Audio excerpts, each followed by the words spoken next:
পবিত্র হবে। বলুন তো সেই জিনিসটার নাম অন্তর, হৃদয়, কলব। কেন পরিশুদ্ধ করতে হবে? রাসূল সাল্লাল্লাহু আলাইহি ওয়াসাল্লাম বলেন, ইন্নাল মুমিনা ইযা আযনাবা তাকুনু ফি কলবিহি নুকতাতুন সাউদাউন। পয়গম্বর বলেন, ও দুনিয়ার মানুষেরা, ইন্নাল মুমিনা, নিশ্চয় কোন মুমিন বান্দা, ইযা আযনাবা, যখন কোনো গুনাহ করে ফেলে, তাকুনু ফি কলবিহি নুকতাতুন সাউদা, তখন তার এই অন্তরের মধ্যে একটা কালো ফোঁটা পড়ে যায়। একটা গুনাহ করলে একটা কালো ফোঁটা পড়ে যায়, আরেকটা গুনাহ করলে আরেকটা কালো ফোঁটা পড়ে যায়। একটা মানুষ ঘুম থেকে ওঠার পরে ঘুমানোর পূর্ব পর্যন্ত হাজার হাজার গুনাহ করে, এই হাজার হাজার গুনাহের কালো ফোঁটা অন্তরের মধ্যে পড়ে যায়। হাজার হাজার কালো ফোঁটা পড়ে অন্তরটা পরিপূর্ণভাবে নষ্ট হয়ে যায়। তখন আর বান্দার নামাজ পড়তে ভালো লাগে না, তখন আর বান্দার রোজা রাখতে ভালো লাগে না, তখন আর বান্দা আল্লাহর বিধান অনুযায়ী চলতে ভালো লাগে না। কারণ কি? তার অন্তরটা নষ্ট হয়ে গেল। নবী বলেন, এই অন্তরকে যদি পরিশুদ্ধ করতে চাও, তাহলে এক নাম্বার হলো আল্লাহ পাকের জিকির করো। লিকুল্লি শাইইন সিকালা ওয়া সিকালাতুল কুলুবি যিকরুল্লাহ।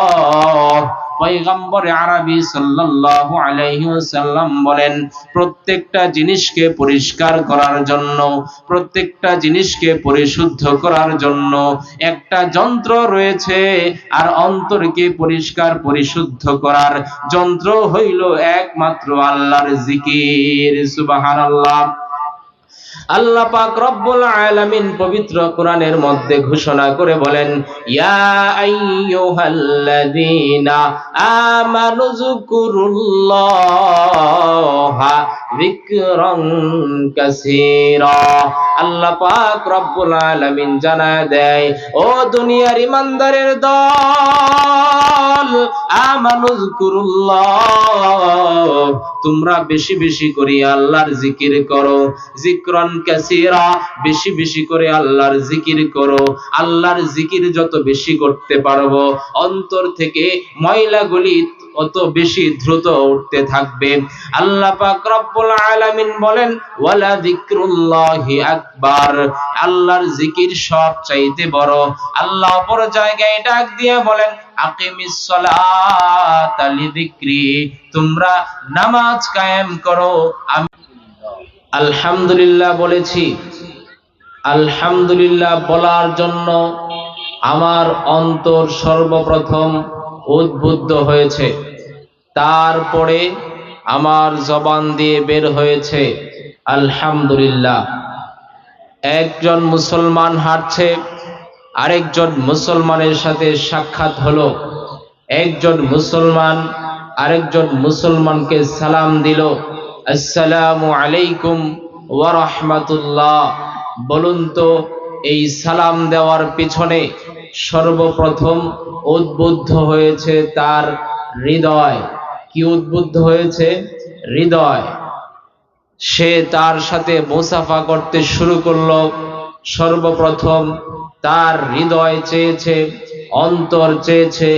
হৃদয় অন্তর প্রতিটা কাজ করার জন্য, কাজ সেটি ভালো হোক মন্দ হোক, বড় হোক ছোট হোক, যে কোনো ধরনের কাজ হোক না কেন, এই সব কিছু কাজ করার জন্য সর্বপ্রথম তার হৃদয় অন্তরটা উদ্বুদ্ধ হয়। তারপরে তার হাত চলে, তারপরে তার জবান চলে, তারপরে তার গোটা 3.5 হাত বডি কাজ করতে থাকে। এই অন্তর আর দেহ মিলে হয় মানুষ। এই অন্তর আল্লাহ পাক রব্বুল আলামিন মানুষের ভিতরে দান করলেন। এই অন্তর যদি পরিশুদ্ধ হয়, ঠিক হয়, মজবুত হয়, রাসূল সাল্লাল্লাহু আলাইহি ওয়াসাল্লাম বলেন, তার সমস্ত অঙ্গ প্রত্যঙ্গ ভালো। রাসূল সাল্লাল্লাহু আলাইহি ওয়াসাল্লাম বলেন, আলা ইন্না ফিল জাসাদি মুযগাতান ইযা সালুহাত সালুহাল জাসাদু কুল্লু ওয়া ইযা ফাসাদাত ফাসাদাল জাসাদু কুল্লু আলা ওয়া হিয়াল কলব। রাসূল সাল্লাল্লাহু আলাইহি ওয়াসাল্লাম বলেন, তোমাদের এই দেহের ভিতরে একটি গোশতের টুকরা আছে, এটি যদি ভালো হয়, এটি যদি পরিশুদ্ধ হয়, এটি যদি পবিত্র হয়, তাহলে তোমার সমস্ত আমলগুলি পরিশুদ্ধ হবে, পবিত্র হবে। বলুন তো সেই জিনিসটার নাম অন্তর, হৃদয়, কলব। কেন পরিশুদ্ধ করতে হবে? রাসূল সাল্লাল্লাহু আলাইহি ওয়াসাল্লাম বলেন, ইন্নাল মুমিনা ইযা আযনাবা তাকুনু ফি কলবিহি নুকতাতুন সাউদাউন। পয়গম্বর বলেন, ও দুনিয়ার মুসলমানেরা, ও দুনিয়ার মানুষেরা, ইন্নাল মুমিনা, নিশ্চয়ই কোন মুমিন বান্দা, ইযা আযনাবা, যখন কোনো গুনাহ করে ফেলে, তাকুনু ফি কলবিহি নুকতাতুন সাউদা, তখন তার এই অন্তরের মধ্যে একটা কালো ফোঁটা পড়ে যায়। একটা গুনাহ করলে একটা কালো ফোঁটা পড়ে যায়, আরেকটা গুনাহ করলে আরেকটা কালো ফোঁটা পড়ে যায়। একটা মানুষ ঘুম থেকে ওঠার পরে ঘুমানোর পূর্ব পর্যন্ত হাজার হাজার গুনাহ করে, এই হাজার হাজার গুনাহের কালো ফোঁটা অন্তরের মধ্যে পড়ে যায়। হাজার হাজার কালো ফোঁটা পড়ে অন্তরটা পরিপূর্ণভাবে নষ্ট হয়ে যায়। তখন আর বান্দার নামাজ পড়তে ভালো লাগে না, তখন আর বান্দার রোজা রাখতে ভালো লাগে না, তখন আর বান্দা আল্লাহর বিধান অনুযায়ী চলতে ভালো লাগে না। কারণ কি? তার অন্তরটা নষ্ট হয়ে গেল। নবী বলেন, এই অন্তরকে যদি পরিশুদ্ধ করতে চাও, তাহলে এক নাম্বার হলো আল্লাহ পাকের জিকির করো। লিকুল্লি শাইইন সিকালা ওয়া সিকালাতুল কুলুবি যিকরুল্লাহ। পয়গম্বর আরবি সাল্লাল্লাহু আলাইহি ওয়াসাল্লাম বলেন, প্রত্যেকটা জিনিসকে পরিষ্কার করার জন্য, প্রত্যেকটা জিনিসকে পরিশুদ্ধ করার জন্য একটা যন্ত্র রয়েছে, আর অন্তরকে পরিষ্কার পরিশুদ্ধ করার যন্ত্র হইল একমাত্র আল্লাহর জিকির। সুবহানাল্লাহ।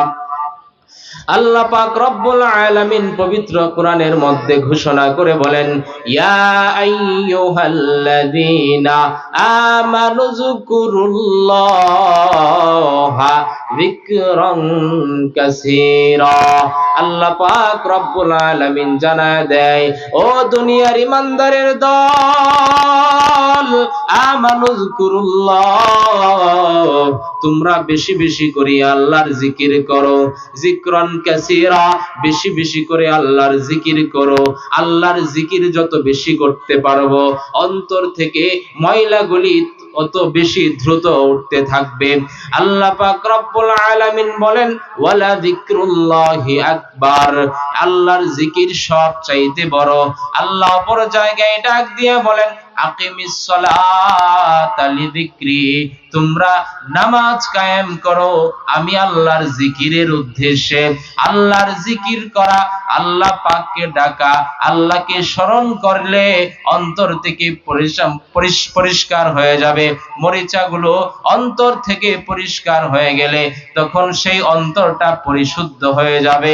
তখন এই অন্তরের মধ্যে এমন কম্পন সৃষ্টি হবে, অন্তরটা যখন আল্লাহকে একবার আল্লাহ বলে ডাক দিবে, তার শরীর কেঁপে উঠবে, ভয়ে সে কেঁপে উঠবে।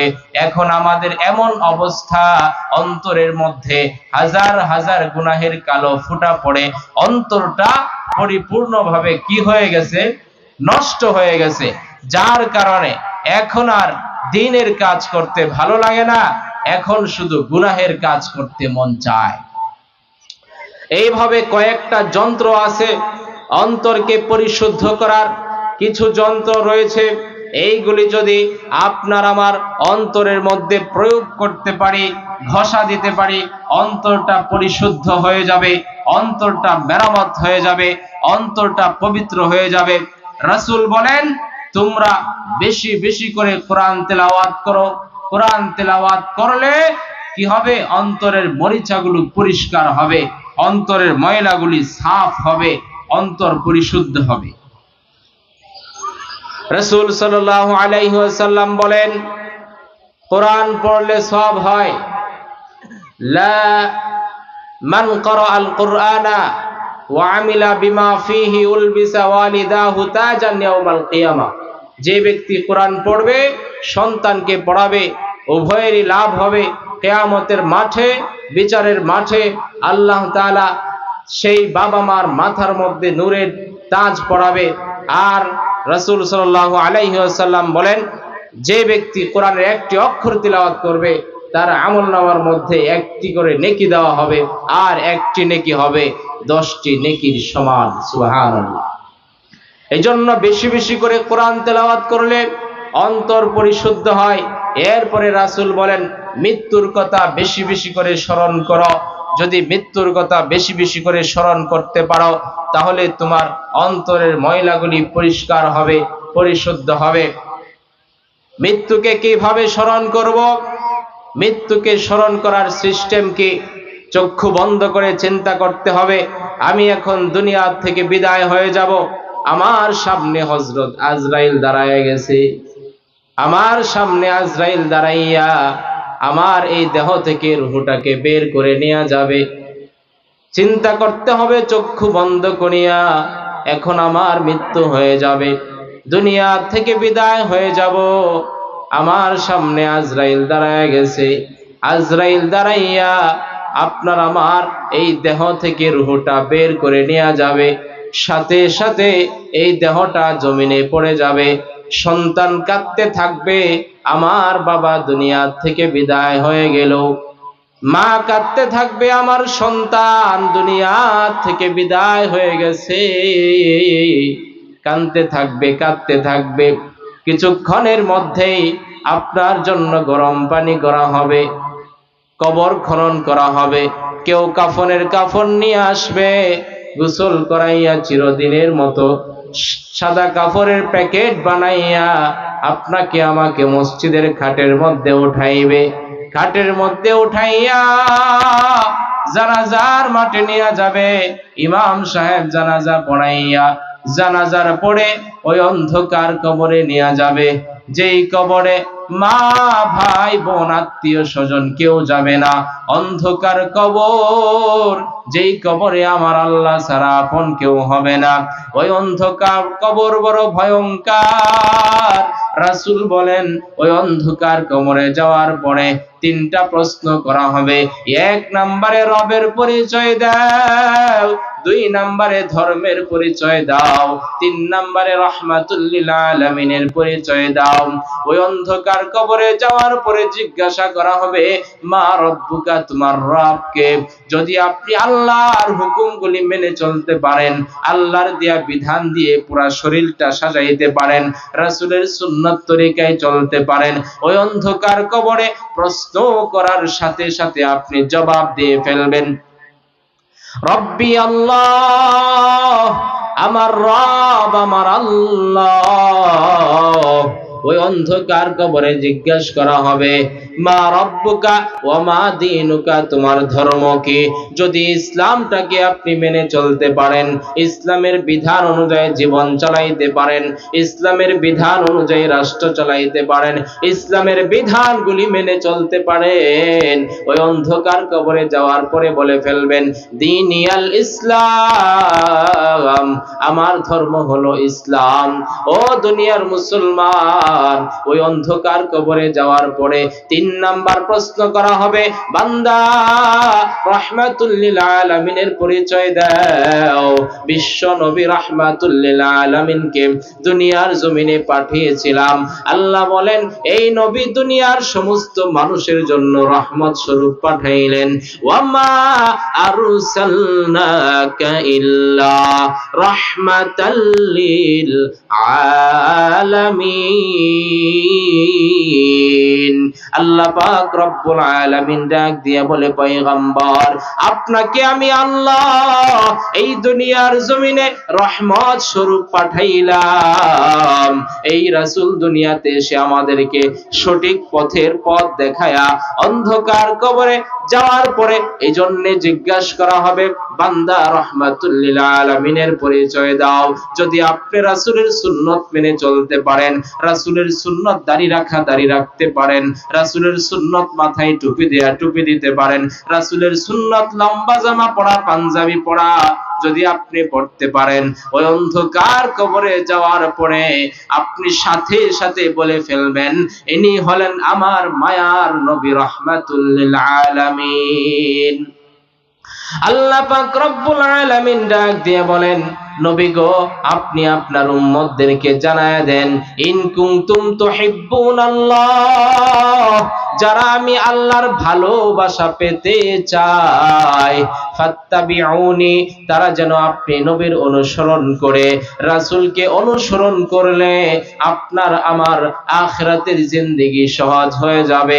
কিয়ামতের মাঠে, হাসরের মাঠে, যেদিন আল্লাহ নবী হাউজে কাউসার নিয়ে বসা থাকবেন, ওই দিন আমি যদি রাসূলের সুন্নাত মেনে চলতে পারি, ওই হাউজে কাউসারের পেয়ালা পান করতে পারবো। আর যদি আমাদের অবস্থাটা এমন হয়, রাসূলের সুন্নাত না মেনে না চলতে পারি, ওই অন্ধকার কবরেও নবী আপন হবে না, আখিরাতেও আপন হবে না, কিয়ামতের মাঠেও আপন হবে না। এই জন্য আমরা রাসূলের সুন্নাতকে মেনে চলবো। অন্তরকে পরিশুদ্ধ করতে হলে আল্লাহর জিকির করতে হবে, কোরআন তেলাওয়াত করতে হবে, বেশি বেশি করে মৃত্যুর কথা স্মরণ করতে হবে, রাসূলের সুন্নাত মেনে চলতে হবে। এই সবগুলি যখন আমরা মেনে চলবো, আস্তে আস্তে করে আমাদের অন্তর পরিশুদ্ধ হবে, তখন নামাজের মধ্যে মন বসবে, কোরআন তেলাওয়াতের মধ্যে মন বসবে, সমস্ত আমলগুলি ভালো লাগবে। মুসল্লিয়ানে ইকরাম, আজকে আমাদের মাঝে এমন একজন আল্লাহর কুতুব, আল্লাহর ওলির একজন ছেলে, সৈয়দ মুফতি সৈয়দ মোহাম্মদ ইসহাক মোহাম্মদ আবুল খায়ের সাহেব দামাত বারকাতুহুম হযরত ইনশাআল্লাহ আমাদের মাঝে উপস্থিত হবেন। আপনারা সকলেই চলে আসবেন। আজকে কিছু সময় যদি আমরা দিতে পারি, আল্লাহর ওলির সামনে বসতে পারি, তিনার কথাগুলি শুনে আল্লাহ আমাদেরকে পরিবর্তন দিতে পারেন। সারা জীবন চেষ্টা করলেও আল্লাহর ওলিদের সোহবত না নিলে, আল্লাহর ওলিদের কাছে না গেলে, সোহবত না পাইলে আপনি আমি পরিবর্তন হয়ে যাব, ভালো হয়ে যাব, এত সোজা না। পৃথিবীর অবস্থা বড় কঠিন। এই জন্যে বর্তমানে আপনাকে আমাকে একজন আল্লাহওয়ালা, একজন বুজুর্গ, আল্লাহর খাস ওলি, এমন একজন ব্যক্তির সান্নিধ্য গ্রহণ করতে হবে, তাদের সোহবতে যাইতে হবে, তাদের কথা শুনতে হবে। আল্লাহ আমাদেরকে তৌফিক দান করুন। আমিন। ওয়া আখিরু দাওয়ানা আলহামদুলিল্লাহি রাব্বিল আলামিন।